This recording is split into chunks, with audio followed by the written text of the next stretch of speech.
Thank you very much. I think that we live in we certainly as a society live in a financial and a capitalistic age. I think it is a bit more of an open question whether we still live in a technological or a scientific age, even though there are certainly endless discussions about how technology is proceeding at a dizzying rate, and that this is leading to all sorts of strange problems for different people in different contexts. And I want to maybe challenge some of those assumptions a little bit today. But I think that I think one of the things that I think is true as a simple cultural gloss on the Western world is that it is very anti-scientific and anti-technological in all its forms. Our culture is against technology, against science. It fears it, and this is sort of across a very wide range of the political spectrum, from the Christian right to the Hollywood left, and it's whether these things are against God's will or bad for the environment.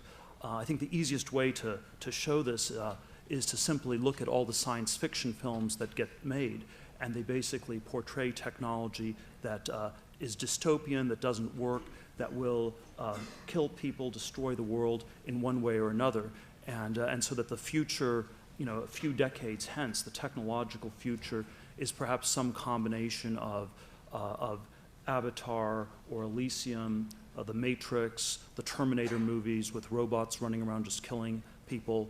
I watched the Gravity film the other day. You would never want to go into outer space. You'd be very happy to be back on a muddy island somewhere. And again, I think we have to think of Hollywood not as really creating this culture, but as reflecting many of these fears about the future. And we can certainly come up with a long list of apocalyptic technological concerns for the 21st century. Will we have runaway global warming and some other environmental disaster driven by technology? Will sort of a second scenario would be biologically engineered weapons, or something that goes very badly wrong that kills billions of people, or will we have nanotechnology that runs away, where you have sort of artificial life that destroys real life? And, you have something more conventional like good old-fashioned thermonuclear war. Probably the flavor of the day in terms of this stuff is artificial intelligence, which we are told will first take away people's jobs and then proceed to kill all of them. And people are more worried about the employment issue generally in these discussions. But I want to sort of suggest that I have a slightly.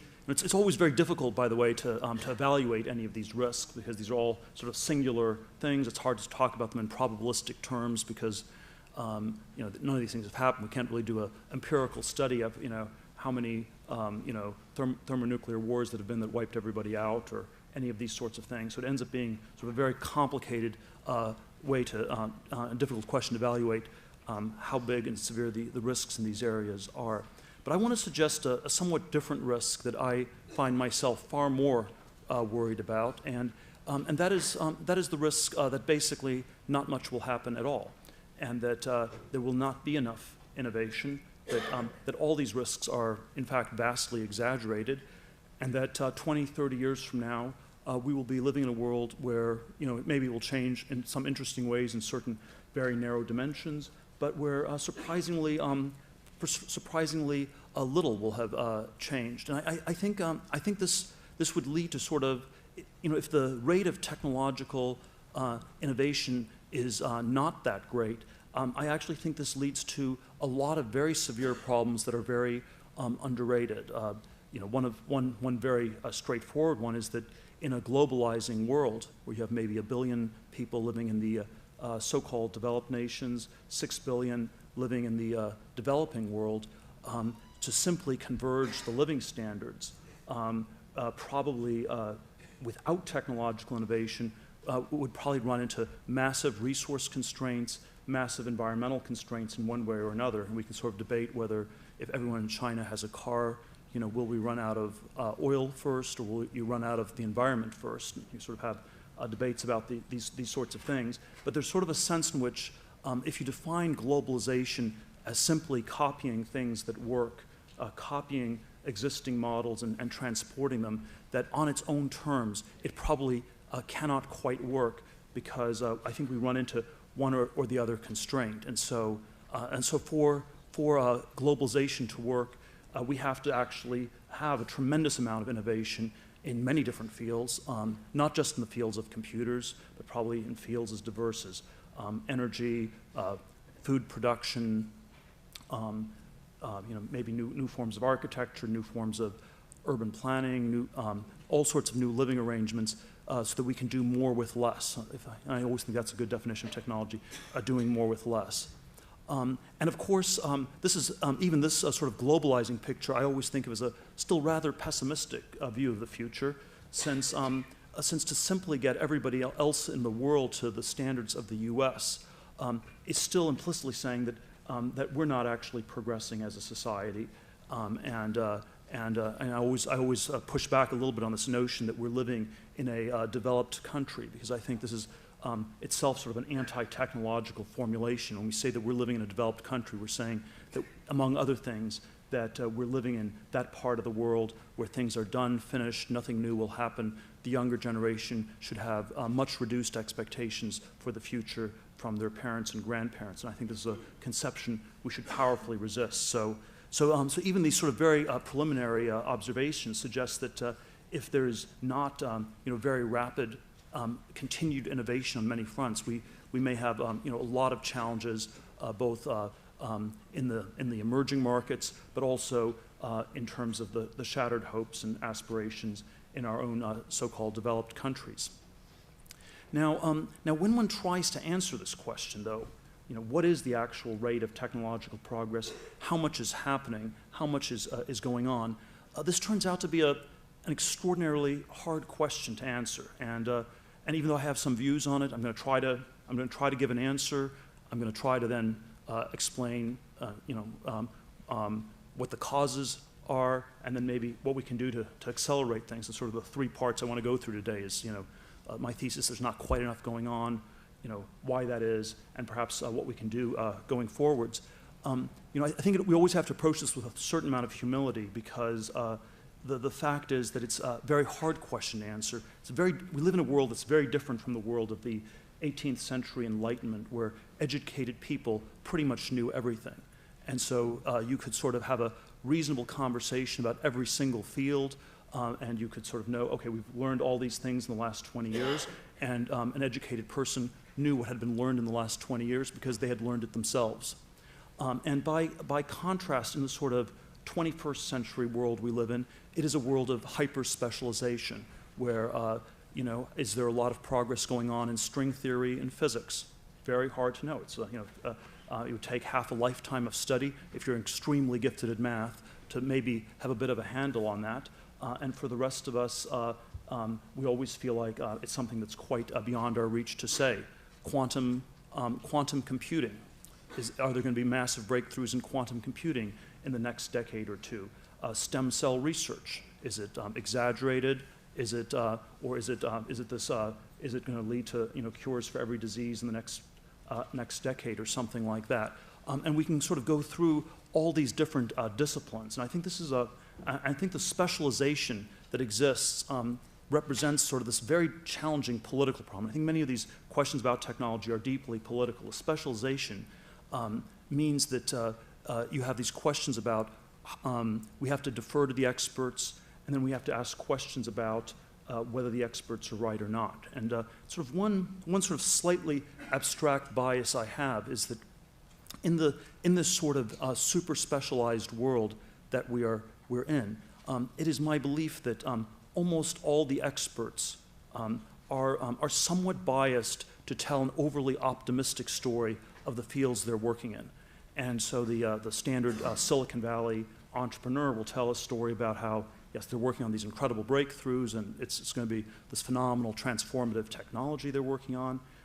If you're a professor trying to get grant money from the government, you will want to tell a story about how, if you got this extra grant, it would definitely lead to sort of tremendous amounts of progress in one area or another. If you're a venture capitalist like myself, I think this is probably a class that's guilty of this more than anyone. And so you have this system, so you have sort of this political problem in the sense that in general people don't know what's going on, and then so you defer to the experts, and the experts are systematically very strongly biased to tell an extremely optimistic story. And this is, I think, one of the initial reasons I have for some of the skepticism about this story of runaway technological progress that we're told over and over again.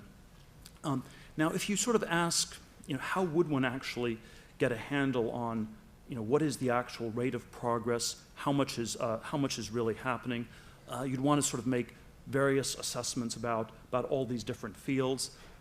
And I sort of have all these different ways of trying to get at this, but one very rough cut that I give is that I think that in the last 40 years we've had a decent amount of progress in the world of computers, internet, software, mobile internet, in this world of bits, and that it's been somewhat more halting in the world of atoms, and so that there are many other fields that would have been called technology in the 1950s and 1960s that no longer quite fall under that rubric. And so space travel,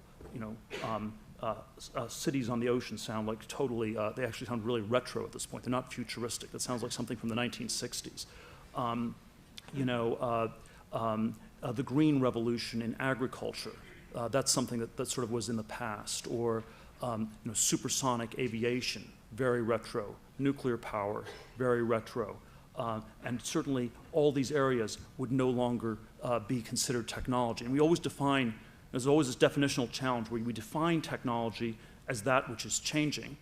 And then by definition, anything that is technology will have changed a lot in recent times. And in the 1920s, cars were technology, and car companies were technological innovators, or airplane companies in the 30s were technological companies. And so I think one observation is that there's been a certain narrowing of the definition of technology, where when people use that word in 2015, it refers primarily to information technology and has this much narrower meaning from what it meant in, say, the 1950s or 1960s. And so I think this is a certain clue I take that there's been this somewhat narrow cone of progress around computers and information technology, and perhaps not so much in many other fields.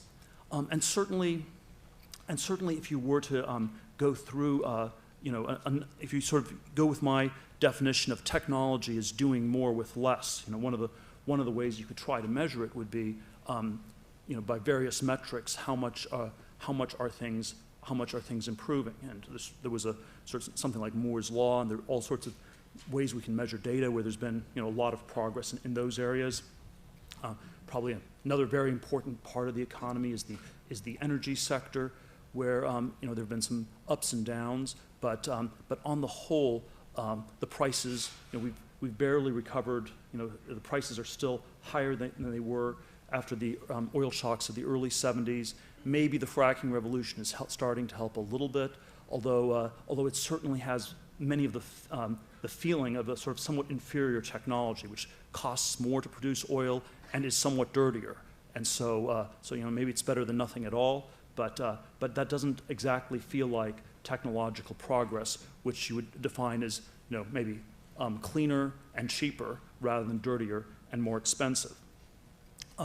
There are there's sort of the biotech medical area is one where life expectancies are still increasing, but perhaps at a somewhat reduced rate from earlier years, and of course it's gotten much harder to form biotech companies, and we can again debate whether this is a regulatory challenge or just that there are simply not enough good ideas, but it is an area that's been pretty badly decimated in Silicon Valley, and so you'd be very hard, there are almost no life science venture capitalists left at all, because they've basically been losing money for something like the last 20 years, which again, sort of another anecdotal data point that perhaps things in this area are not quite as not quite as healthy as advertised.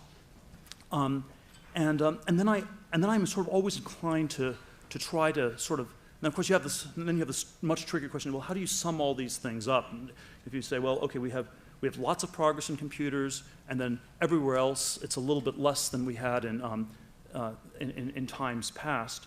You know, if you sort of just weight computers as all important and everything, then you still end up with quite a lot of net progress. But I would suggest that the metrics that we should be looking at are not always things like Moore's law or these narrow metrics that are just tailored to show exponential growth in some super narrowly defined field.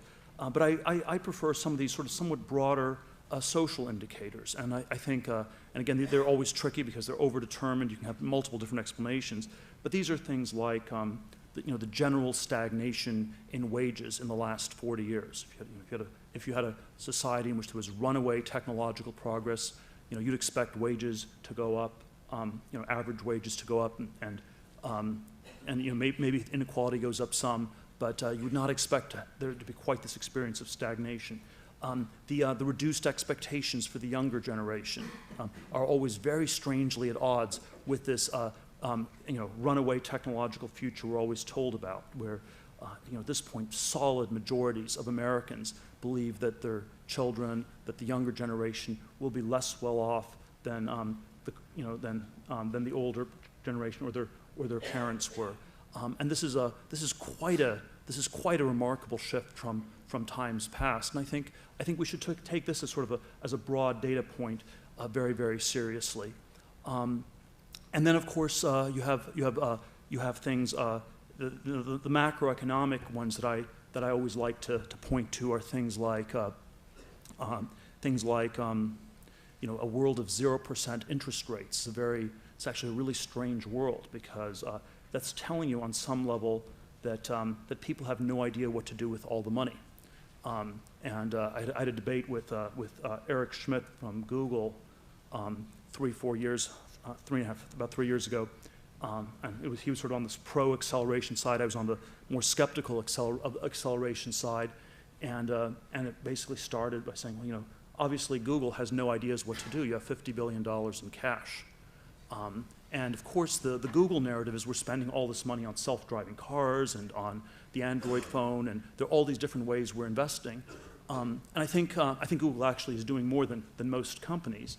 But the striking thing is still that the cash is just building up and up because they have no good ideas of how to deploy it. And Google is probably still one of the best of the larger tech companies in terms of pushing innovation.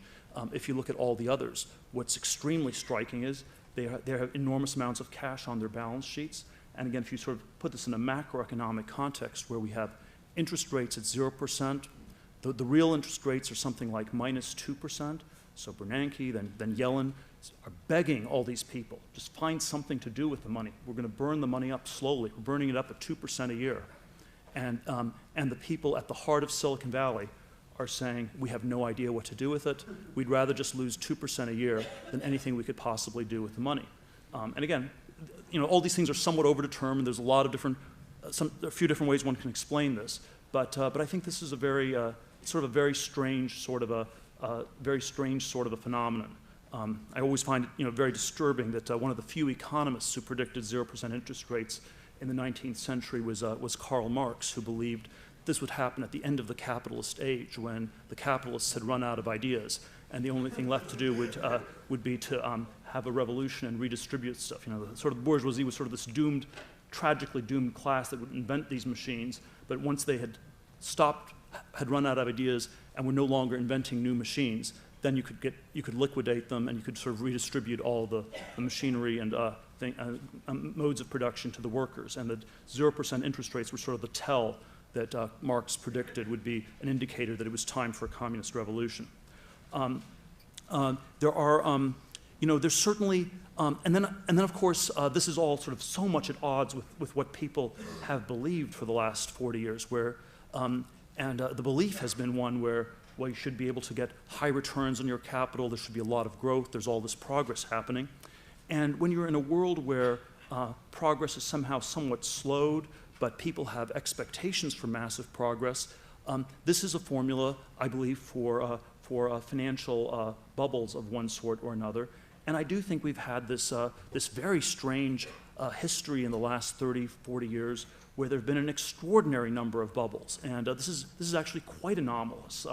There was a crazy bubble in the 1720s. There was a crazy one in the 1920s.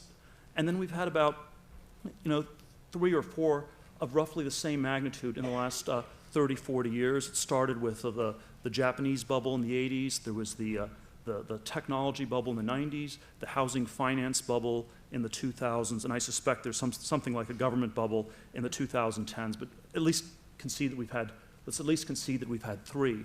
And the pattern in these bubbles was, it's very dangerous is to believe that you have runaway progress in a world where it's not happening. And that's where you end up with enormous misallocated investments, and you're sort of very prone to these fictional kinds of stories. It's a sort of a microcosm. This was something like the Madoff scandal in 2008, where the amazing thing was not that he tried to defraud people, but that he was able to defraud so many people. Why was nobody asking any questions about the very shoddy accounting?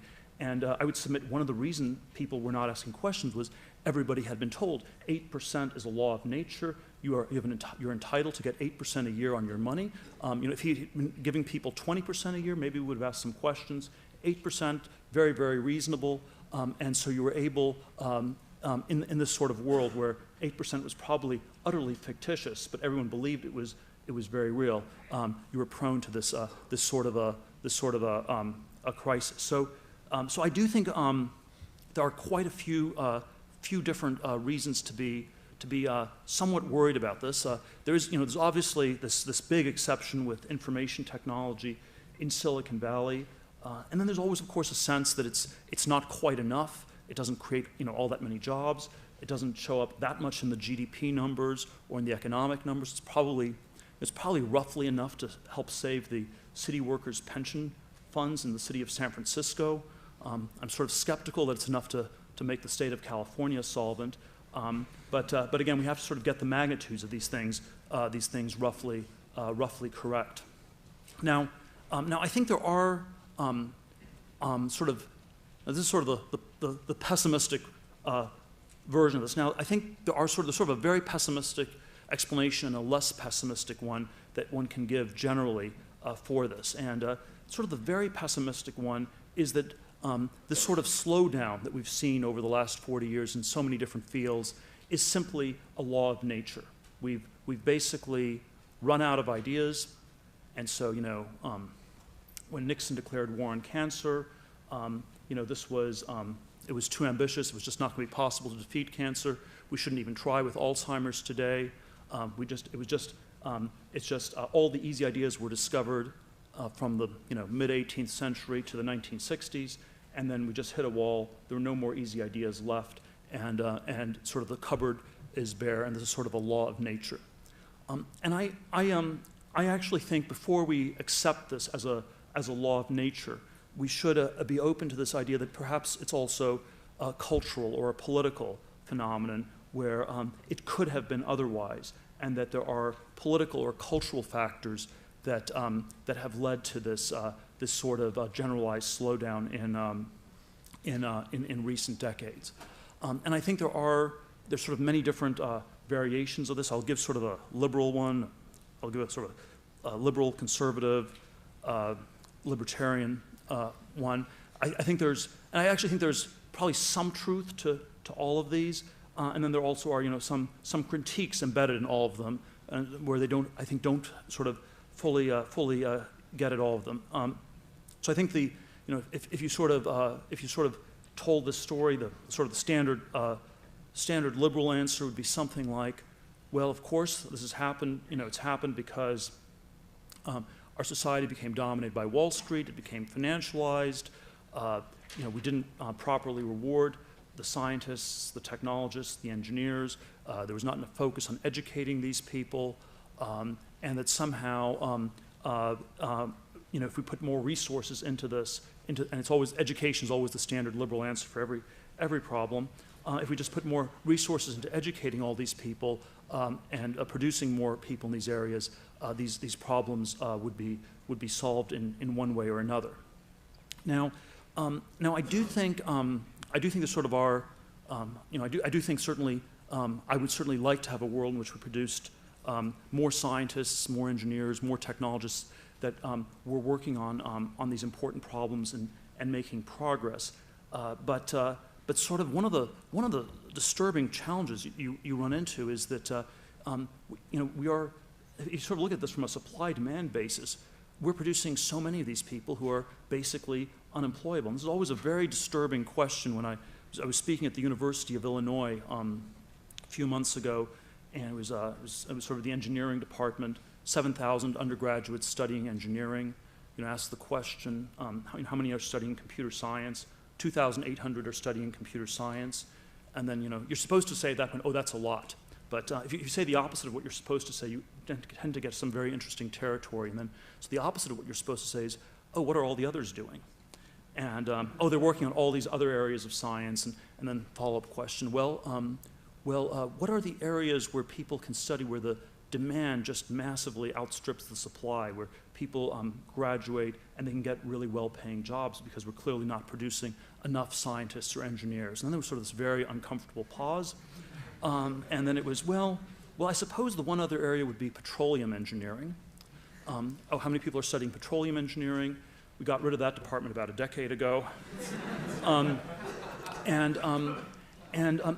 so one of the challenges, I think, to the extent that it's been formulated around education and this, the science questions been formulated around STEM in particular, is that we have to ask some very tough questions whether this notion of a STEM shortage is actually something of a fairly big lie that we've been told, where one of my colleagues believes that the STEM shortage was this is sort of left-wing conspiracy theory, but he believes it was concocted by the Reagan administration in order to encourage too many people to go into these fields and drive down all their wages. But even if there's no sort of full intentionality along those lines, it's sort of it's an incredible gloss on things, and I sometimes wonder whether the people who are in STEM fields are actually even worse than often the people in humanities fields. I think in the humanities fields you have a pretty clear sense that you will not be employable based on what you've studied, and so you will scramble really hard to figure out what you're actually going to do. Whereas the people who are in these STEM fields, may be under the illusion that there are actually well-paying jobs in those fields, and so they will be even less well prepared for life outside of academia. I think that, so again, I think we have to always frame this as a somewhat broader context. And so when we say, why are all the rocket scientists going to work on Wall Street? We shouldn't immediately just blame Wall Street and say it's evil, Wall Street's paying them too much. We should also perhaps be open to the idea that there aren't enough jobs for rocket scientists to build rockets, or that it's partially driven by the other side of this ledger as well. So I definitely am sympathetic to the idea that it would be good if we produced more scientists, engineers, technologists, but we should ask some very hard questions about why this has been such a difficult field to go into. And there certainly are all these engineering fields one could point to where it was just a bad decision to go in. When I was an undergraduate at Stanford in the late 1980s, with the benefit of hindsight, computer science was a good field. It was not in the engineering department. Electrical engineering I think was still borderline, even though at this point semiconductors is sort of not as good a field to go into. But just about every other engineering field would have been a bad decision, to say nothing of the pure sciences. Now I think there's a conservative answer of sorts that I think tends not a political explanation for this slowdown that I think tends not to be developed that much. I think it has a decent amount of truth to it, and also has some problems with it. And it's something along the lines of that innovation, technological progress was really pushed by military spending, and that you know, and so you had something like the Manhattan Project, the Apollo program, and you know, and you sort of get technology when you, and it's sort of like it has sort of a military or sort of quasi-moralistic feel where you know, you build the future by making sacrifices in the present, and since war is something that motivates more sacrifice than anything else, it's that when we're at war and when we're building more weapons of one sort or another, that's been an incredible accelerant on progress.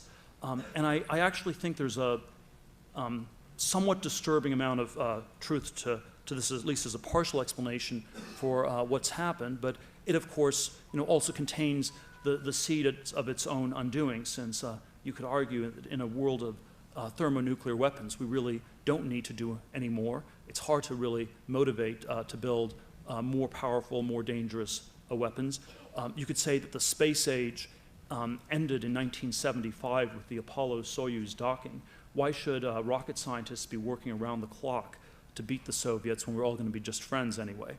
But I think so I think this. So I do think that there is this question about how do we sacrifice for the in the present for the future, but the cultural challenge in the 21st century is that these sacrifices have to be motivated by something other than war, and I think we don't have a very good way of telling that story in one way or another, and as a result, it's extremely hard to find ways to coordinate and build the future. So again, I think there's a conservative critique, there's a liberal critique, but they also have big problems with them. You know, the libertarian critique for everything is always just it's the government's fault. And if I had to sort of articulate the libertarian critique of the last 4 decades, it has this very straightforward explanation, which would be that, you know, the world of bits was fairly unregulated, the world of atoms was very regulated, and so we had a lot of progress in bits, not so much progress in the world of atoms. And so if the FDA was regulating video game makers, and you had to figure out whether video games were bad for your brain and did brain damage and had bad health effects, we probably would have had a lot less progress in the video game industry if it was regulated as highly as the drug or pharmacological industries have been regulated. And then I think again the libertarian critique does elide this question of whether, you know, were some of these fears justified, were some of these regulations justified, and I think one could perhaps tell an alternate story where it's not so much the regulations that were the primary driver of the slowdown, but perhaps it was the slowdown itself that changed the regulatory framework, so that you know, if you had very rapid progress, like in the 1950s or 1960s, where things were getting dramatically better year after year, people would put up with a very high amount of pollution, and, you know, all sorts of issues like that. Once there was sort of a sense that maybe it wasn't going to happen quite as quickly, you had the oil shocks in the 70s, then it was logical, well, if we're not going to have crazy growth, we might as well at least have clean air.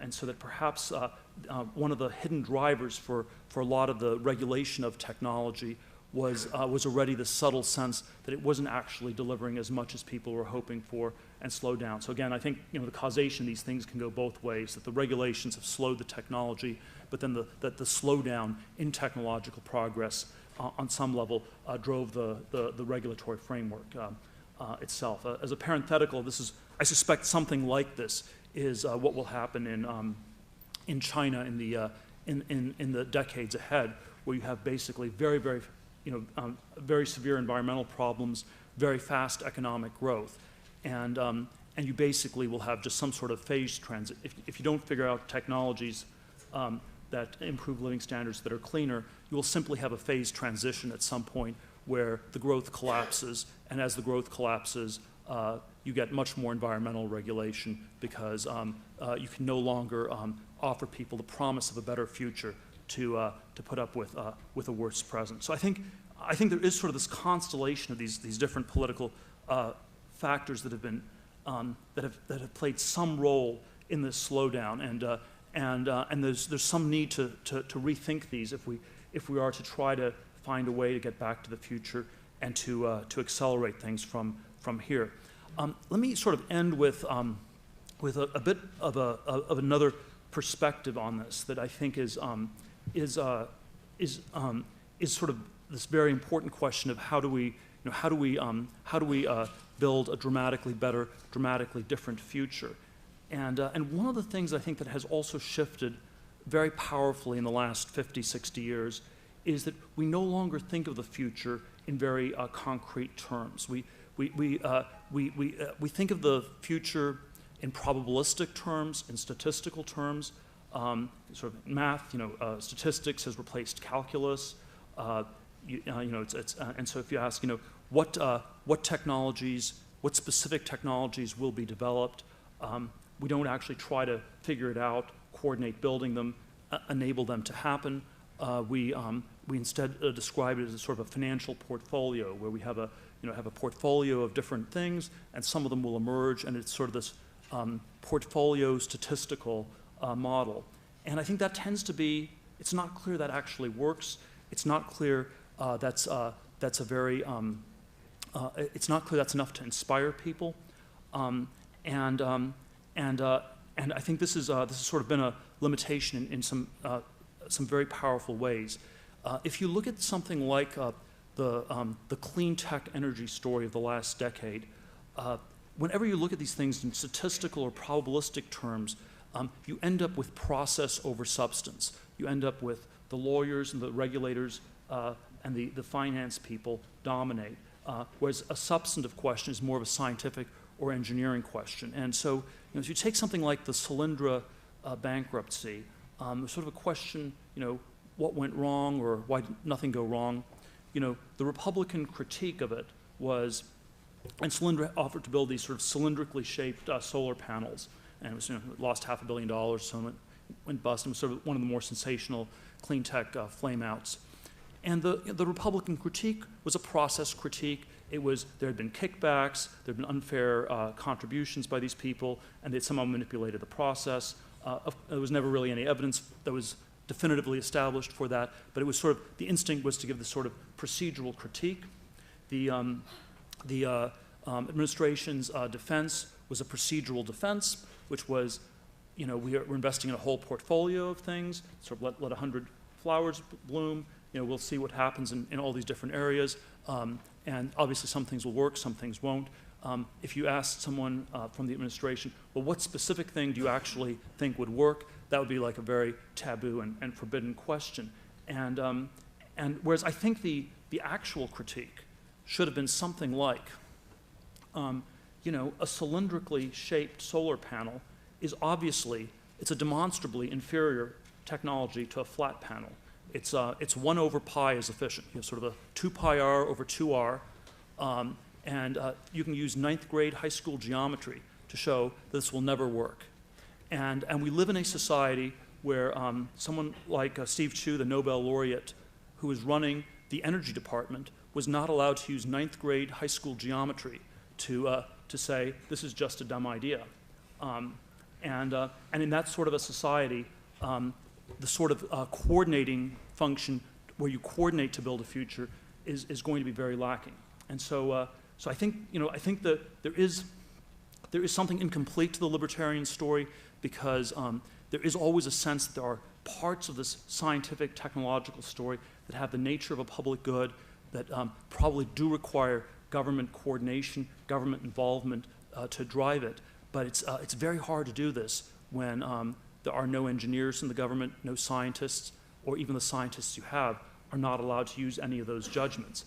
And as a result, you have no sort of ability to coordinate and build a better future.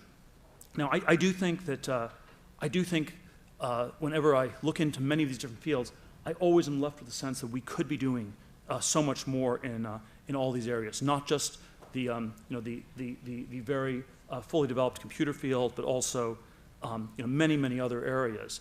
But I think that perhaps the first step for us to get back to the future is to lose the sense of complacency, the sense of self-congratulation that I think dominates so many of these discussions. And if we've been, if we've been somewhat lost for the last 40 years, perhaps the first step in getting unlost is to acknowledge that we've been wandering in something of a desert and not really in enchanted forest. Thank you very much. So we're very fortunate after that multiply layered description and critique of innovation and why not innovation in our society, to have three distinguished panelists from three different schools at Harvard, and I'm happy to say no fewer than 2 employed humanists in this group. So there's hope yet. So I'll just introduce them in the order in which they'll speak and then let them talk, and then we'll open up to Q&A. So Samuel Moyn is professor of law and history at Harvard, and he has hybridized these 2 fields more successfully than just about anyone I know, slipping with equal ease into the roles of historian and legal academic. He holds a doctorate in modern European history from UC Berkeley and a law degree from Harvard Law School. He recently returned to Harvard Law School after 13 years teaching at Columbia in the history department, where he most recently was James Bryce Professor of European Legal History. He has written a number of books in his fields of European intellectual history and human rights history, including The Last Utopia, Human Rights in History, and he has edited and co-edited several other books. His areas of interest in legal scholarship include international law, human rights, the law of war, and legal thought in both historical and contemporary perspective. He's the editor of the interdisciplinary journal Humanity and holds editorial positions at several other publications. Our second speaker is Margot Seltzer. She's Herschel Smith Professor of Computer Science in the Harvard School of Engineering and Applied Sciences. She received her bachelor's degree in applied mathematics from here and a PhD in computer science, also from UC Berkeley. Her research interests include provenance, file systems, databases, transaction processing systems, and applying technology to problems in healthcare. She's the author of several widely used software packages, was a founder and CTO of SleepyCat Software, the makers of Berkeley DB, and now is an architect at Oracle Corporation. She's currently the president of the Usenix Association and a member of the Computing Research Association's Computing Community Consortium. She's also a Sloan Foundation Fellow in Computer Science, a Bunting Fellow, and was the recipient of the 1996 Radcliffe Junior Faculty Fellowship. Possibly more important for some of the themes that Peter Thiel raised, Margot Seltzer is recognized as an outstanding teacher and mentor and has received numerous awards for her activities in that area. She defies characterization on many levels. In 2010, she was interviewed by Maggie Kurt Baker, a current Harvard Nieman Fellow, about a ridiculous video produced by the European Union called Science, It's a Girl Thing. How many of you have seen that video? Good, a few. Many of you should go and see it. Anyway, Seltzer said in this interview, as a society, we've done a really, really bad job of marketing what it means to be in software. If you ask somebody what does a computer programmer look like, I think almost everyone in the world will give you the same description. It's a nerdy guy with no social skills, and all he ever wants to do is program. The reality of the situation is very different, but the image we've constructed societally is really pretty dreadful. So tonight we expect to hear the same forthrightness from someone who rebuts in her person most of the stereotypes about software engineers that we see circulating through the digital universe. Our third speaker is Antoine Picon. He's the G. Ware Travelstead Professor of the History of Architecture and Technology and Director of Research at the Graduate School of Design. Importantly for us, he's also one of the founding figures of STS at Harvard and a member of the executive committee of the secondary field in STS. Trained at the intersection of engineering, architecture, and history of technology, Picon works on the history of architectural and urban technologies from the 18th century to the present. His book, French Architects and Engineers in the Age of Enlightenment, is a classic study of the disciplinary deep structures of architecture, garden design, and engineering in the 18th century. He has also worked on the relations between society, technology, and utopia, particularly through his study of the Saint-Simonian movement that played a seminal role in the emergence of industrial modernity in France and beyond. Picon's most recent books investigate the changes brought about by the computer and digital cultures to architectural theory and practice. Titles in this domain include, notably, Ornament, The Politics of Architecture and Subjectivity, and Smart Cities, Theory and Critic of an, now this is only French, idéal autoréalisateur. Picon has received a number of awards for his writings, including the Medallion of the City of Paris. He was elected to the French Academy of Technology in 2010 and is Chevalier of Arts and Letters since 2014, and he's also chairman of the influential Le Corbusier Foundation. So please join me in welcoming them, and then we will hear from Samuel Moore.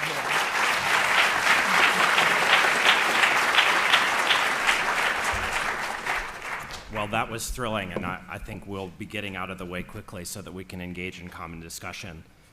Peter is, I think, an optimist arguing against complacent optimism. He's bringing us down the better that we should set our ambitions much higher. A Harvard historian colleague of mine recently wrote a book complaining about a crisis of short-termism, but I think Peter's right to think the problem is much worse than that. It's that we are self-congratulatory in thinking the future will unfold before us, even over the long term, or not to coin a phrase, that the arc of the universe will bend without our intervention. And of course, Peter's right to say that's false. He warns us against obsessing about black swan risks and instead to take on a bigger ambition. And so what I want to do is ask him about the final words of his talk to push it further about the role of government or the state. You know, I couldn't prepare for this. None of us could. We had no idea what Peter was trying to going to say. So instead, I watched Silicon Valley.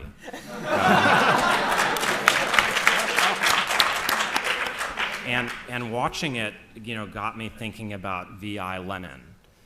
That's okay because Peter's already introduced Karl Marx. V.I. Lenin was also an optimist and a vanguardist about technology, but he awarded a supreme role to the state. And thinking about Silicon Valley convinced me that we've really traveled a long way from V.I. Lenin, mostly, you know, for the good. V.I. Lenin famously defined communism as electrification plus Soviets. His idea being that there would be a technological revolution and these little democracies would be their beneficiary, but there'd have to be a Soviet Union to plan it all, lead the way, program the future towards a bright horizon. I think Peter is saying that we've reversed this, and in watching Silicon Valley, I came to think that our current motto is that our vanguard is that of the internet plus incubators, which is these little entities out in Silicon Valley where you invent the future by engaging in startup activity. There is no state in Silicon Valley, at least as portrayed as I streamed it last night. And I wonder if Peter isn't calling for some other view. Now, I think some other view does begin to sneak out in his parable about the three positions, the liberal, the conservative, and the libertarian. Sheila pointed out that the state makes use of our technological innovations in advanced war-making, in surveillance activities, but what we seem to have lost, except in that conservative view about war and the Manhattan Project, is state organization of capacity. Now, I'm a liberal, so I think I probably place a lot more stock in education than Peter does. I think that there's a lamentable lack of capacity building amongst the youth who then aren't able to participate in building the future. But it sounded to me like at the end of his talk, Peter was demanding some transformation in governance, that we use the state, we find some new role for governance in helping us project into a long-term future. He mentioned putting engineers in government where they're lacking, but it seems to me if we're liberals, we'd want to think beyond education or even that step that he recommended at the tail end and think about what exact role the state could play in overcoming the syndrome. Otherwise, it seems like we're stuck in a dilemma, and I'll close this way, that after Lenin, we don't believe in the state. But Peter's teaching us that we shouldn't believe the hype about the non-state operating on its own to fulfill our dreams. And the question is then, what's left unless we find some new way to combine them? Okay. So I have to admit I'd forgotten completely about the story that was used to introduce me. That's the bad news. The good news is that I can completely hear myself saying the quote, and it sounds very authentic, so I'm forced to believe that it's probably true. So I'm at a double disadvantage here because, number one, I'm in the field that got a little bit of a pass from Peter. I'm in tech and I do software, and so we've been doing okay. So I got a pass there, so that's one disadvantage. And then the other disadvantage is that I'm a bit of an optimist by nature. Pollyanna would probably be a decent description. So I do tend to see the glass as 3/4 full. So why is that, and where might I find sort of a different viewpoint from some of the things Peter said? So first of all, let me just say I completely agree that we live in an anti-technological, anti-science society. And I think that actually goes to play with the quote that was used to introduce me. It's not cool to be smart. It's not cool to like science. We live in a very rarefied atmosphere where that's not true. But if you start setting foot 10 or 15 or 20 miles outside of Cambridge and Boston or outside of Silicon Valley, it's a really different world. And that stereotypical image of the geek no longer makes people want to throw money at you so you can start a company. It makes people look at you and think you're kind of weird. So I believe that that's actually a huge problem, and I don't have a really good solution for that one. So I'm not going to talk about that. Instead, I want to pick up on this, this shortage in STEM or this not shortage in STEM, and what does that mean? So, let's all get it out on the table. STEM means science, technology, engineering, and math.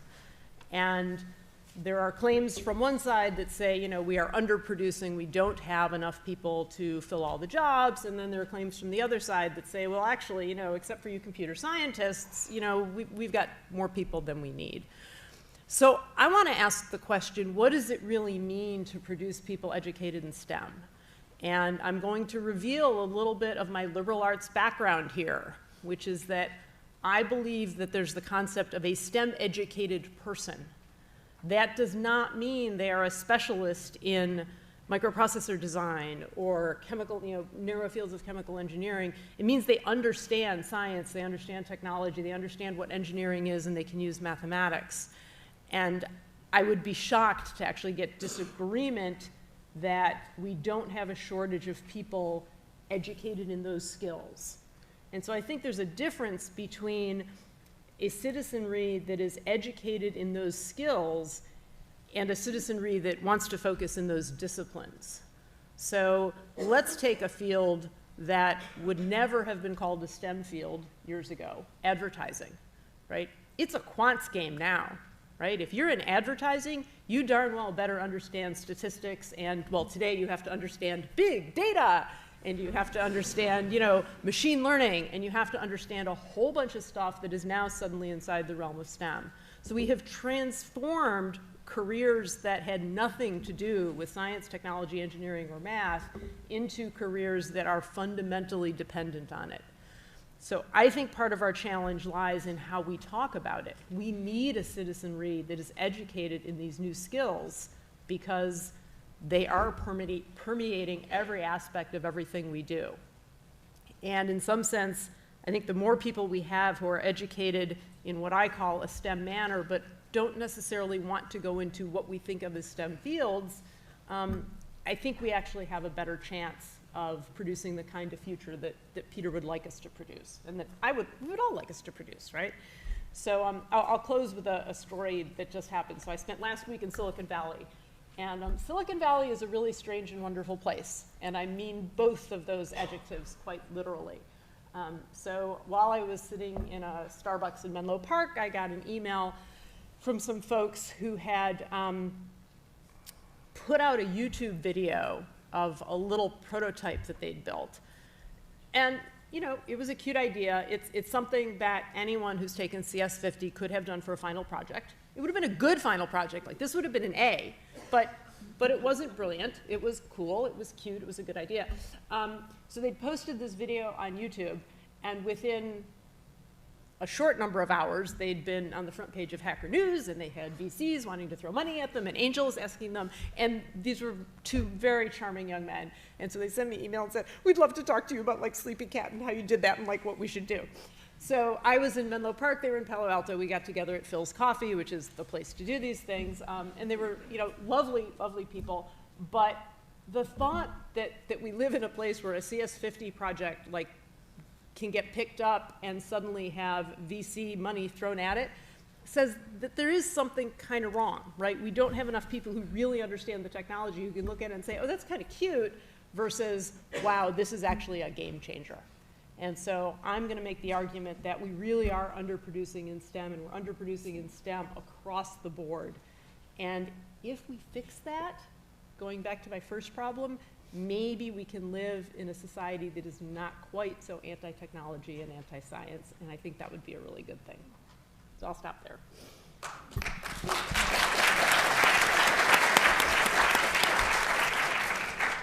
Okay, first I'd like to say I was very disappointed because I thought I was here because of floating cities and some kind of great things like that, and I barely saw a picture at the beginning of floating cities. So I take my other hat and make a few comments, probably more as an historian.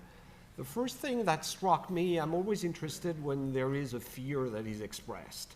And you started actually in this completely fascinating talk by the traditional fear about is progress leading us toward a really bad state or whatever, which is, you know, the period when we still believed in progress. And then you introduce this other fear, what if actually we were not moving at all?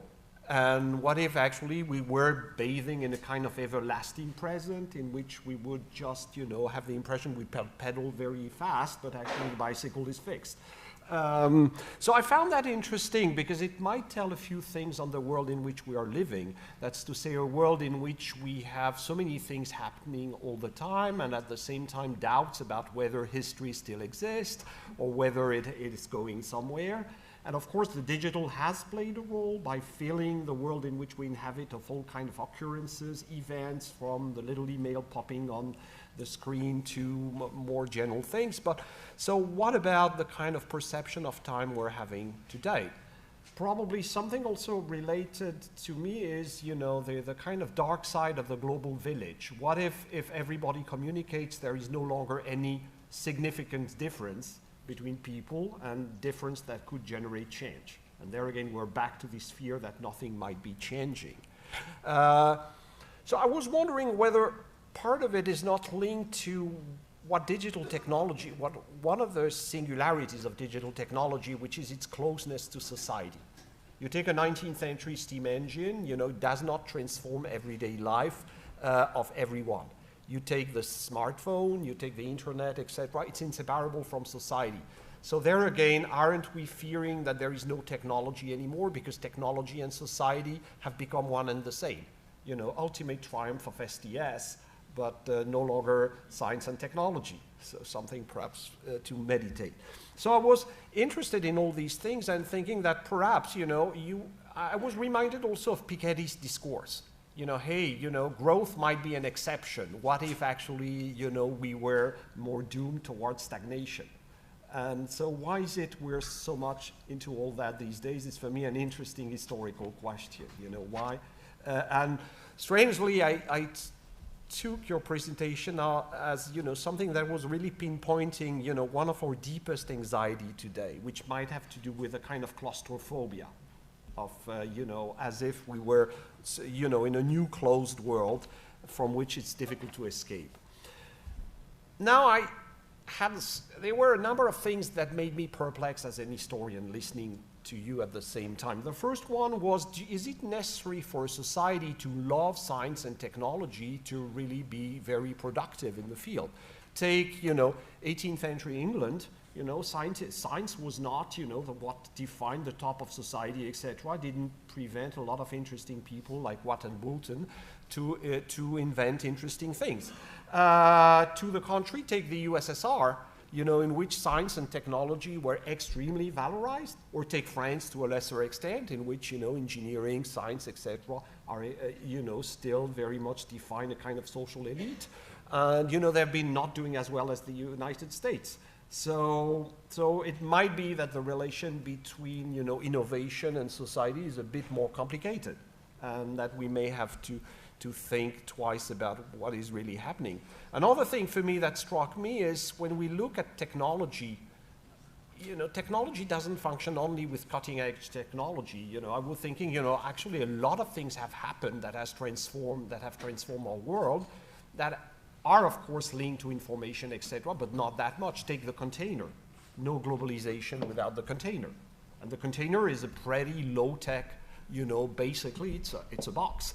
And, you know, ships, of course specially designed, but it's pretty low-tech compared to all the wonderful advances in other domains. Take materials. You know, concrete, for example, has completely changed in 50 years, and it's at the origin of a lot of things we can do today, and it's not very glamorous. So, and I was reminded of this book by David Egerton, in which, you know, he argues that the old is actually as important as the new in the way technology function advances.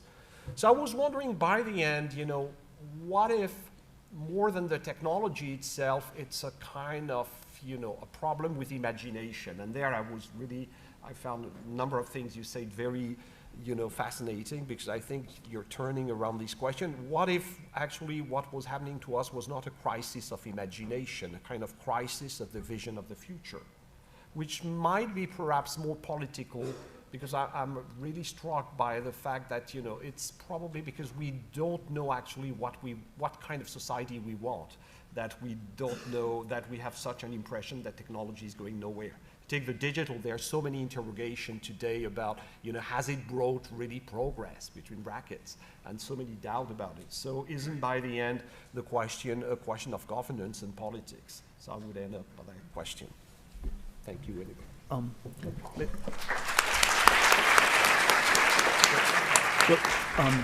Let me maybe respond briefly to some of these very different points on Sam. You know, I do think the governance question is quite an important one, and so there, you know, as a libertarian, I will acknowledge that there's a challenge because much of technology, much of science has this non-economic aspect. It has the nature of a public good, and it perhaps will not happen that much on its own, or, you know, it's a very tricky question how it happens on its own. But then, you know, then we do have to acknowledge that there has been this massive decline in governance that has happened. You know, if Einstein wrote a letter to the White House, it would get lost in the White House mailroom. I mean, you know, it's inconceivable you could do a Manhattan Project today in the United States. I don't think you could do Apollo. You know, in the 1980s, when you know, you had this big debate over the Star Wars SDI program, and, you know, the conservatives argued it would be a great defense against nuclear weapons, and the liberals argued it was really dangerous because it would give the U.S. a first strike capability. You know, today we think the whole thing was just ridiculous. It was utterly impossible, and that was not. And so, you know, in the 80s, we still thought these things were. Maybe it was no longer possible to build in the 80s. We still thought it was possible. Today, these things would be inconceivable. And you know, one way this is reflected in our government spending, I think, is that you could sort of say non-discretionary spending is what you do when you have no idea what to do with the money. This is where you have no vision of the future. You just move the money around, and you assume people will know best what to do with it. Whereas it's discretionary spending, that's where you have ideas about the future, whether it's in the military or in maybe education or one specific vertical or another. And the discretionary budget has shrunk more and more and more. And I think this reflects this much lesser sense of the future. So at the margins, I would have a strong preference for discretionary over non-discretionary spending. I'd prefer to have much more money spent on futuristic technologies and much less on middle-class welfare. But that's so alien to our political system. And so I'm not a fan of Vladimir Lenin, but I do sometimes think that if we have a large government, nearly socialized, where a lot of things are semi-socialistic, maybe socialism is preferable with a 5-year plan to socialism without a 5-year plan. And maybe, if you ignore the violence part, it's a minor detail that you've done some work on, rural electrification might still be preferable to a healthcare website that does not work. So I think I think on this, I think there's sort of this interesting this question about, do we get more if we get more people into STEM, will this change the culture, or alternately maybe it has nothing to do with it? Was the other suggestion that maybe it's always that the societies that push STEM didn't actually necessarily accelerate it in one way or another. And I always think it is this very strange question. What is a scientist, or what is an inventor? And I would say my sort of I'm a little bit more on your side on this, in the sense that I think of an inventor, scientist, as sort of a very idiosyncratic, eccentric thinker who has lots of crazy ideas. People don't generally agree with. They try them out. They come up with different things over time. Did I hear you say he in there, Peter? He or she. He or she. I had to, yeah. But he was in 18th century England. And then the question always ends up being, and so one story I would tell of what has happened with the STEM fields, at least in terms of the direct application, not indirectly to advertising or something like that, which I thought was a little bit of a strange example that we should all go to Madison Avenue. But anyway, the direct application of STEM. One of the challenges is that when we have a political system that pushes science, you always have the question whether the people who are good at navigating the politics of science are not actually the really great scientists. And so sort of the story I would tell of what happened with science in the U.S. is that we had a tremendous acceleration from the maybe 1930s to the 1950s, 1960s, where you had some sort of pre-existing ecosystem that had, and then you could sort of funnel vast amounts of money to these people, and it had some accelerating effect on what they were able to do, what they were able to research. DARPA in the 1950s, 1960s, you had one person running it, and he knew the 30 smartest scientists, and just gave he just gave them money. And then at some point, that becomes unacceptable in a democratic society, and you end up with political checks, and you have peer review, and you have this sort of, and if the only experiments you're able to do are ones that society thinks are going to succeed, you end up with a lot of successful experiments, but they end up being sort of quite not really moving things forward. And so I do wonder whether the state funding had this accelerating effect, but it came at the price of creating. It's like in maybe agriculture, where you sort of create a monoculture that then over time somehow is very counterproductive. I think it's Platonic political theory. You always had this idea that the philosopher could not be a king because they were sort of very different in kind. And I sort of wonder whether the problem of the philosopher king is recapitulated in the problem of the scientist politician, where a scientist, like a philosopher, is someone who's interested in the truth, and a politician, like a king, is someone who has a very troubled relationship to the truth. And so that we've had a sort of a Gresham's law at work, where the people who are nimble in the art of applying for government grants have gradually driven out all the scientists from these fields, and that's sort of a dynamic that I suspect has been very powerfully at work. Now, you know, I do think it ends up being always this endlessly complicated story. We can tell, you know, of all these different fields, what's going on. You know, concrete, container shipping, you know, new things in one way or another.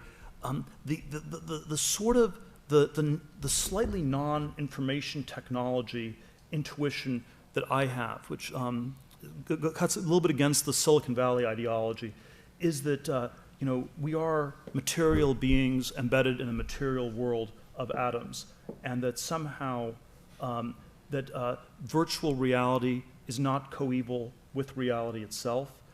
We are not just information, and therefore, you know, it matters not just what we see on our iPhones, and the way we exist in cyberspace, but it also matters what kinds of houses we live in, what kinds of food we eat, and on and on down the line, and that we've had a sort of, I'm going to sort of use a French version of this. It's been sort of this, it's been like this dualistic world where we've somehow separated the world of bits from the world of atoms in the last 40 years, and I think that separation, the sort of dualistic separation, is somewhat unhealthy, because we're in fact not dualistic beings. The internet businesses, some of the ones I've been involved in, I would say what's worked is they've been somehow anti-Cartesian.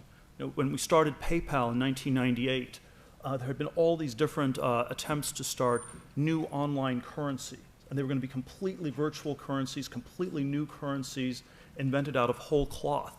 Flues, beans, cybercash, digicash, and people weren't really interested in that, and so at least having some link back to dollars. And of course, money itself is a strange, mysterious, virtual thing, but having some link back to dollars, that was a good anchoring point. Facebook was not the first social networking company. There have been a number of different attempts at this before. One of my good friends, Reid Hoffman, started a company called SocialNet, 1997, 7 years before Facebook. And it was, you were going to be in this cyberspace, and you'd have these avatars. It was sort of like the Snow Crash was sort of the novel it was sort of inspired by, and some people would be cats and others would be dogs, and you had to have rules for how the virtual cats and virtual dogs got along in cyberspace. And it turned out people weren't really interested in networking as virtual cats and dogs, even though they spent enormous amounts of time trying to figure out the right protocols for that and the right rules for that. And what actually was what Facebook actually cracked was real identity. It was getting people to represent themselves as they really were on the internet. And this is of course also what makes Facebook in some ways a controversial company. It makes the privacy concerns always very acute, because it goes to something that's very real, because it links the virtual back to the material in a deep way. And so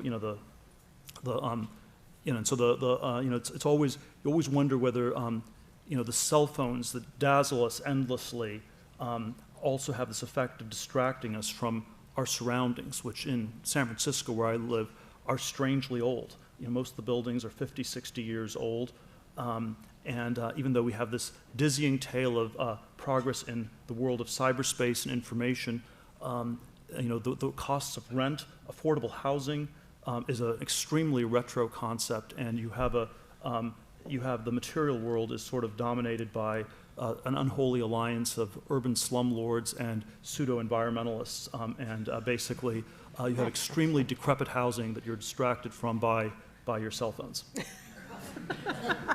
So there one hears the voice of the Airbnb investor speaking. But before opening it up to the audience, let me just very quickly ask the three panelists whether their core question got answered, and if not, maybe you want to repose it. So, Sam, do you now understand where this space between state and non-state is going to come from? Margot, do you understand how the dislike of STEM and the non-production of enough STEM people is going to be solved by a different understanding of perhaps what science and technology themselves are supposed to be? And Antoine, are you satisfied that the imagination will be fed and enlivened in ways that you suggested it wasn't being? So just a quick rejoinder from each of you about your core contributions. It's mainly answered, although, I mean, I've mainly heard from Peter a critique of the dysfunction of the state, which seems right, although the healthcare website does work. But mainly I heard a critique of the kind of state we've erected, which is scandalous because we've seemed to created an entitlement state that is about keeping the old alive for longer and longer, even as the agents of the future the children are some of the most impoverished. And those are mistaken priorities. But if we give up on the state, we're back in your syndrome. So as I see it, the only path would be to save the state from these criticisms you rightly make. Yeah, and I guess I just have two comments, one related to mine and actually one related to Sam. So I think you're right that without great care, widespread support of science can lead to an aversion to risk. And I think it's really all about an appetite for risk. You need support of science with an understanding that if it's research, there should be negative results. And I think that's something that's really missing from the scientific dialogue across the board. So I largely agree that what you feared about the politicization of science has happened to some extent. But the other thing that came up when you were actually talking about SAMS is you said, you could never do a Manhattan Project today.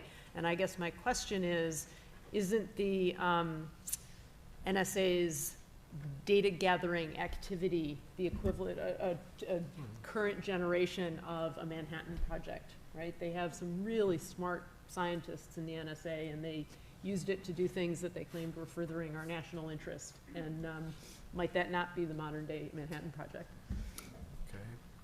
Well, for me, I was really glad to hear that you were interested in atoms, because, yeah, we still live and die in the atom world.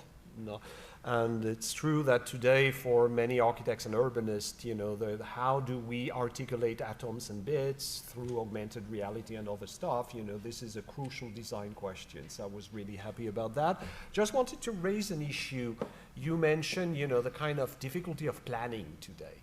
But you know that one of the biggest obstacles these days of planning has become in many cities Web 2.0.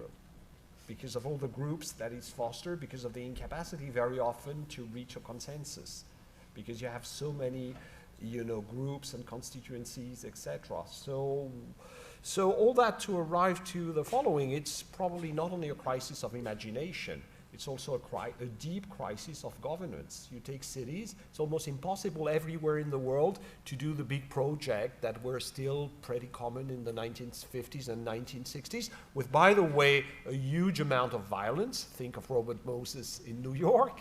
But that would be completely impossible in many countries today. And the rise of the digital and public expression, etc., is playing a role.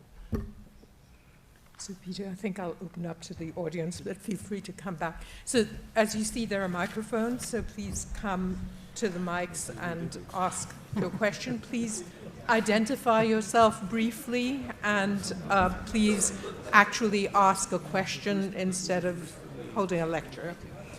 So, let me begin on this side. Good evening. My name is Nico. I'm a mid-career student at the Kennedy School. A little louder. Yeah, my name is Nico. I'm a mid-career student at the Kennedy School. I'm also the co-founder of the Future Society at the Kennedy School. One of the values underlying in your talk, Peter, that is clearly appearing here is the value of pioneering as a way to move forward, which has historically been in this country the place for an alliance between libertarian, liberals, and conservatives. Across many programs. The latest expression of this alliance could be what President Obama announced in the State of the Union address, which is the precision medicine initiative, somehow connecting data and gene in that case. And I wanted to get your point of view, as well as the panel, over this new program, which is underfunded when you compare it to other DoD programs, but which projects another layer of this narrative of pioneering. Well, let's see. There certainly are. If you ask people, there still are specific programs we're doing. They do not capture the imagination in any broad sense at all. There's the brain emulation initiative. There was the genomics work in the late '90s. But somehow it's very. It has sort of, I think a lot of these things are these pale shadows of things that have gone before. And so if I had to sort of tell a more declinist version of it, it is like we're sort of on autopilot. And if you said we're not doing anything at all, that would be a massive admission of defeat. The space version of this is that the space shuttle was, it was inferior in terms of what it could do. It was more expensive. It was probably less safe than the Saturn rockets of the 1960s. Maybe you can debate the safety part, but it basically it was sort of. But we had that as a program because had you not had a space shuttle, we would have had to admit there was no space program left at all. And so we had this sort of 30-year interregnum from the early 80s to 2011. And then when it finally got wound down, it's wow, there's something really odd. We're not in space anymore. So I think a lot of these things have this sort of a quality. The NSA example, I think, is sort of an interesting one where my sort of version of what I think is interesting about the Snowden revelations is actually how little seems to have been done with any of the stuff. So you had sort of it sort of portrays a government agency that's less like Big Brother and more like the Keystone Cops. I mean, where were the exploding cigars? Where were the coup d'etats? We're hoovering up all this data. I suspect it was news to Obama himself that Angela Merkel's cell phone was being spied on. And so it had, again, sort of this feel of this runaway bureaucracy that's on autopilot, but that has absolutely no real direction to it. And I think that's, and that, of course, ends up being somehow very inefficient. And then when you have extreme inefficiency, the natural thing is you might as well just give the money to grandma, give her more Social Security check, and that's sort of what ends up happening. So on this side. Hi, Peter. My name is Jason. So I'm from the Ed School. I'm also an entrepreneur in the field of online education. So thanks for your excellent speech on technology. I couldn't agree with it more. So I read your book, From Zero to One, and you wrote that when you were running the PayPal, you like to ask every person for job the question, so what is one thing, what is one truth that most people won't agree with you on? So I'd like to ask you the same question. What is the one truth that you agree, but most of us don't agree with here today? Well, my hope is that I had a few things to say in my talk that were along those lines.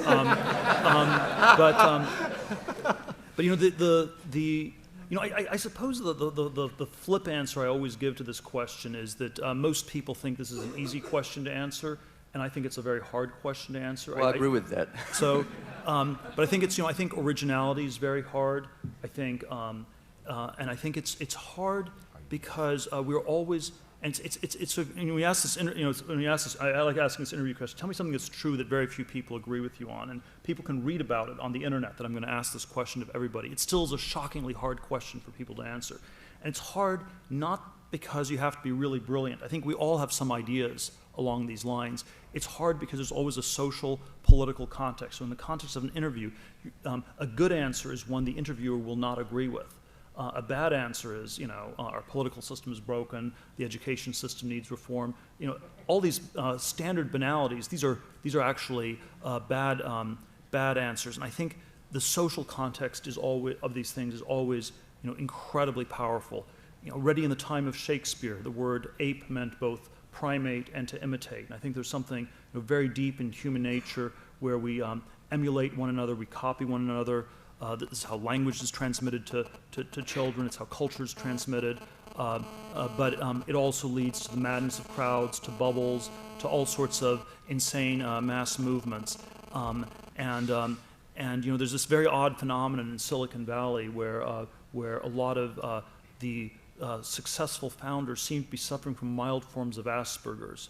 And I think we always need to turn this around as a critique of our whole society. And we need to ask the question, what is it about our society where people who do not have Asperger's are subtly talked out of all their original, interesting, creative ideas before they're even fully formed? Oh, that's a little bit too strange, that's too weird, people are looking at me in a funny way, maybe I won't get that grant, maybe I won't get the VC to invest. That's, I think it's these sorts of dynamics that very powerfully push us back to a conventional, doing things conventional, and then correspondingly not progressing. Thanks, Peter. As you see, we have big lines, so please try to keep your questions as short as possible. Arnie? About a you dozen might tell years us ago. Who you are. Oh, sorry. I'm Arne Hessenbrook. I'm a lapsed humanist, I guess. About a dozen years ago, nanotechnology was new. And the NSF did a roadshow where they promised the world, you know, we would have self-repairing materials, roads, cancer would be solved, energy would be free, our cognitive abilities would improve. It was I thought, quite stunning. So I paid attention to it, and what happened was the political process became, to get funding for something new in science was actually facilitated thereby. The politicians could go out to their constituencies and say, I'm going to vote for nanotechnology, and they thought, oh, I just saw Spider-Man, and yeah, go. So it sort of worked. I feel really guilty by what you explained, because my reaction was precisely the pessimistic, negative thing. Could you come to the question? How, I am coming to it, don't worry. How terrible that they're using hype to manipulate. I was turning the optimism that you're asking for into the negative thing.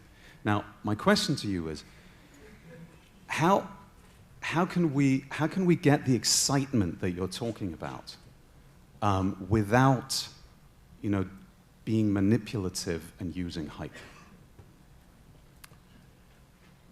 Well, I don't have an all-comprehensive answer for how you shift the cultural dynamic.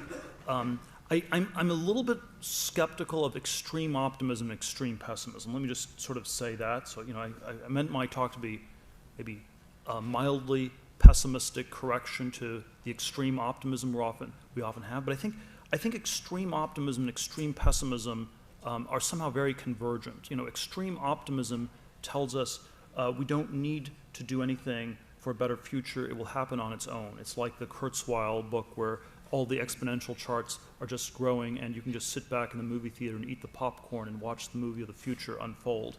And extreme pessimism is sort of, there's nothing we can do, we're all doomed. And so there's nothing we need to do, there's nothing we can do. They basically converge to doing nothing. And so I think that, I think sort of a mild pessimism, mild optimism, where that's where we maintain a maximal amount of human agency, where what we do can make a big difference. I think that's a somewhat healthier attitude. That's sort of always a close call. It's always up to us, and we should avoid these sort of really extreme characterizations.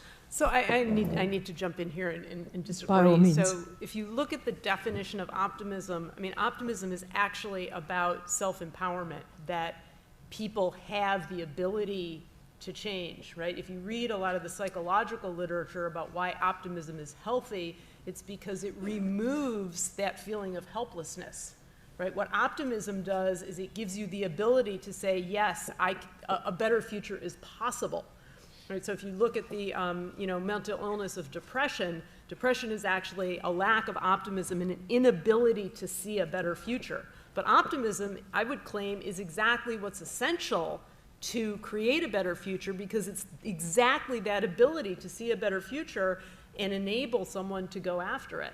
So I think Margaret, do you have an answer to Antoine's question about where the idea of a better at all is going to come from if the present has become, in effect, eternal and there is no sense of a direction in which betterment comes from?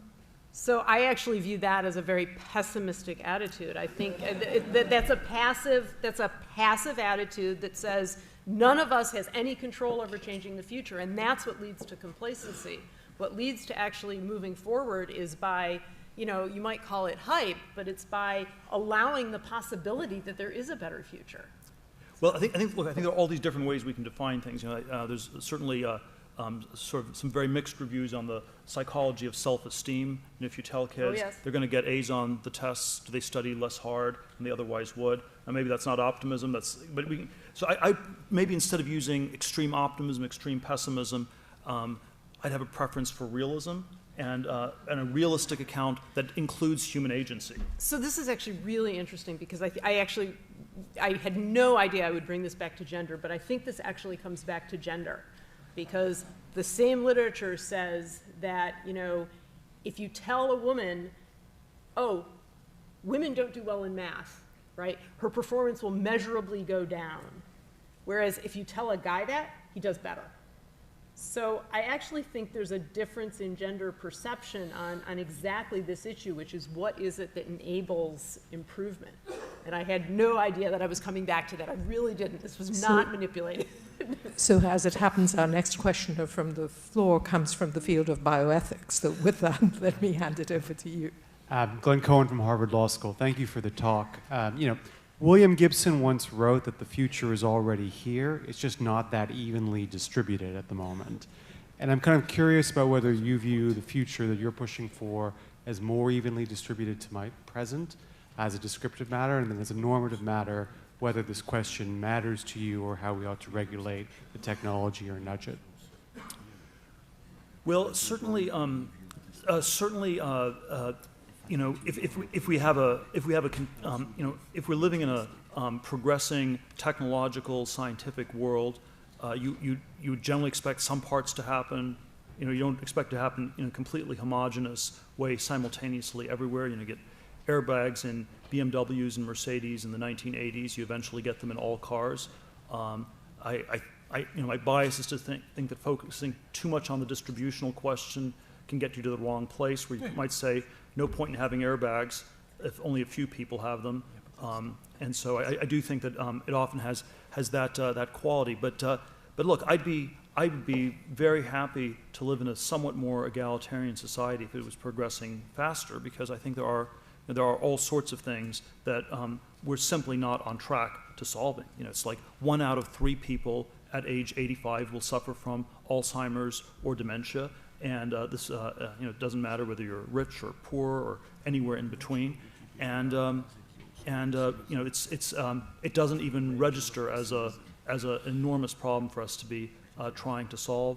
And it probably encapsulates many of the dynamics. There's probably too much consensus science around the beta amyloids. There's probably too much, you know, incrementalist thinking, not enough out-of-the-box experiments being done.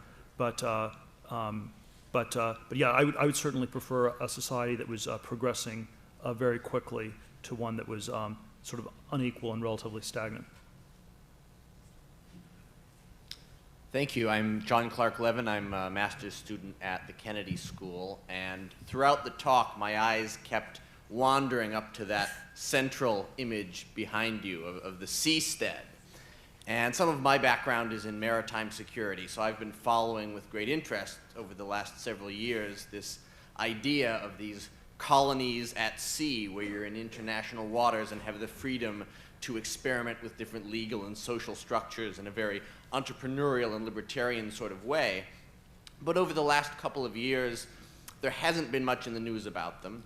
I just read earlier this year that there's going to be a reality show about seasteading, but seemingly no actual seasteading yet. So I'd really appreciate your take on what the main challenges are and why we haven't seen more growth in seasteading, and perhaps what opportunities may exist in the future. Thank you. Well, I think, look, I think this was a very small side project I got involved in that I've gotten no end of attention for. It's certainly the case that the kinds of basic materials, technologies you'd need to do something like this are not quite there. The economics of it probably don't quite work in terms of, in terms of the costs of building these things in ways that are stable. But it struck a very interesting chord because it did strike a very powerful chord because the idea that it powerfully gets to is that we live in a world in which the frontier is somewhat closed, and you sort of say the frontier is again not just an intellectual place, but it's a geographical place where people can do new things. Where exactly is the frontier? Outer space is probably a little bit too far away, and there really are no places on this planet you can go anymore where there aren't already lots of people that we don't really want to displace or anything. Probably don't want to go to Antarctica, and so I think there is sort of this sense of the closedness of the frontier that is quite striking, and there's always this question: how can one reopen a frontier, and can you do it without a geospatial analog? Thank you. We're getting to that inevitable time when things are getting squeezed. I'm going to take 2 comments at a time, and hopefully we'll get most of you to be able to say what you want. So you're next. I'm Christina in the chemistry department. So we've been talking about how to enable progress. Is it optimism? Is it pessimism? But one enlightening lens through which to view it is through the lens of value systems and morality. So it's been suggested, of course, that in the West, what we value is the false idol of materialism and financial success. So the challenge would be to replace this value system with a new conception of the good that would enable us to progress. So without putting too much pressure on you, can you suggest such a value system for us? Peter, while you're thinking about that, let's take a comment from this side as well. Yes.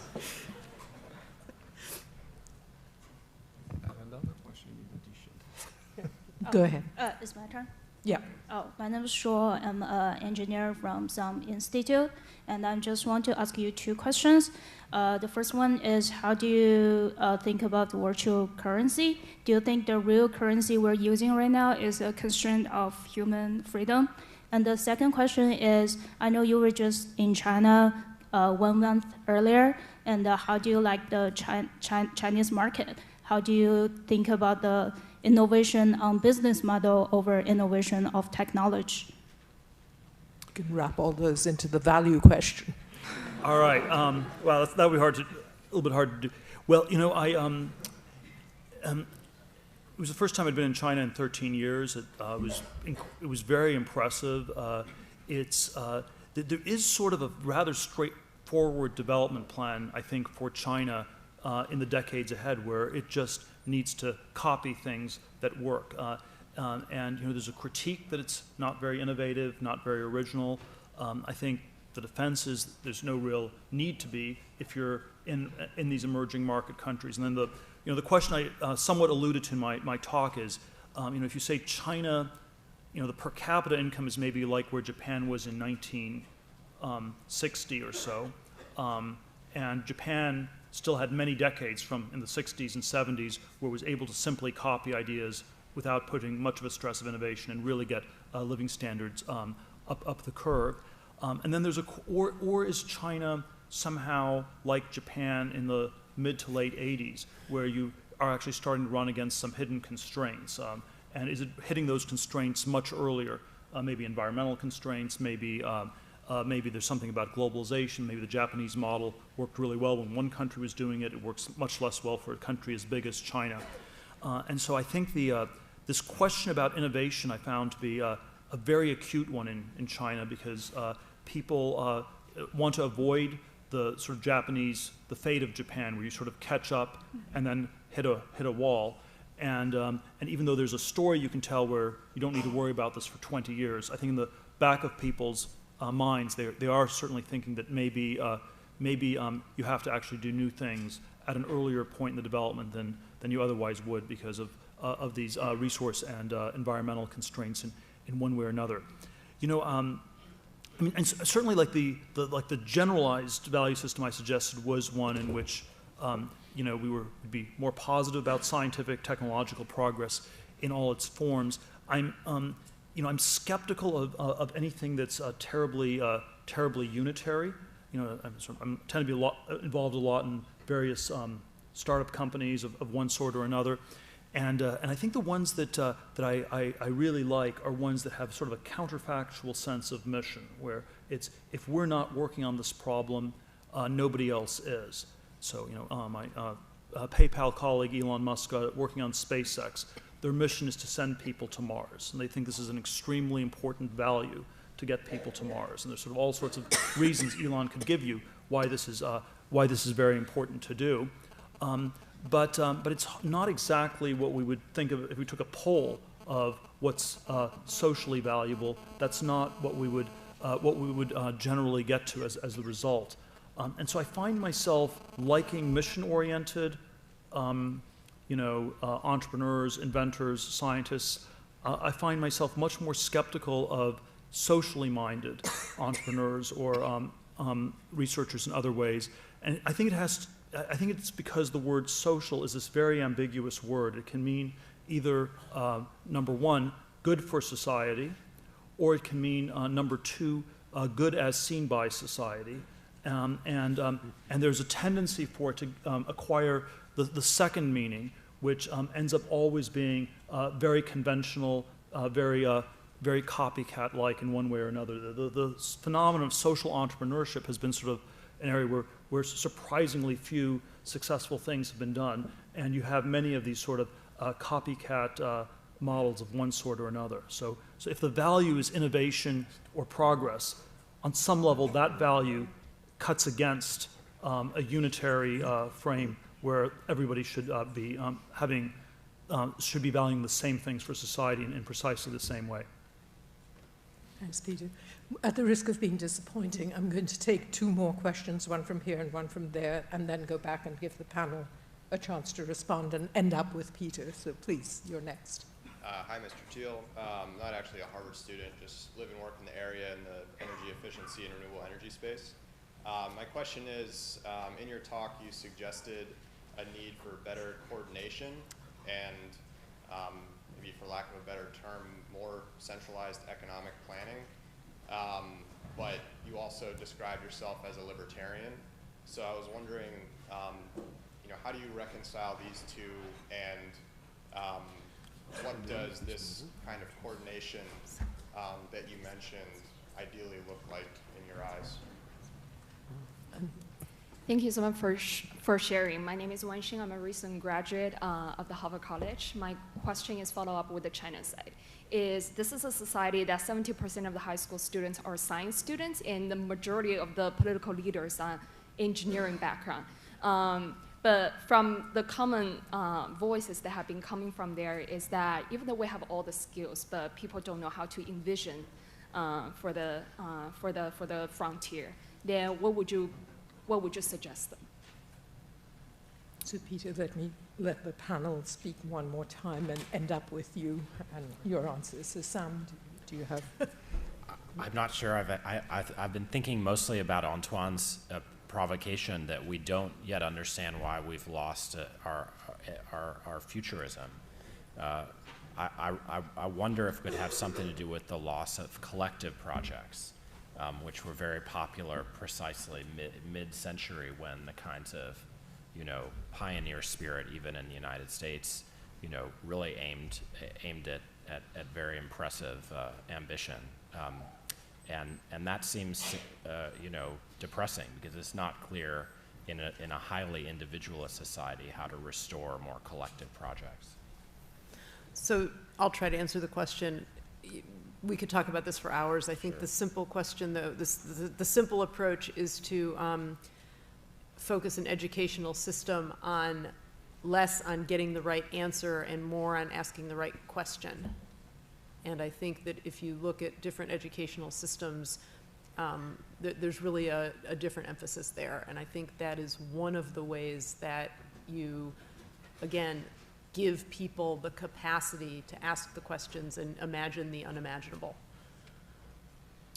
Well, I was quite struck by what you said at some point, to really succeed, you must have some kind of Asperger.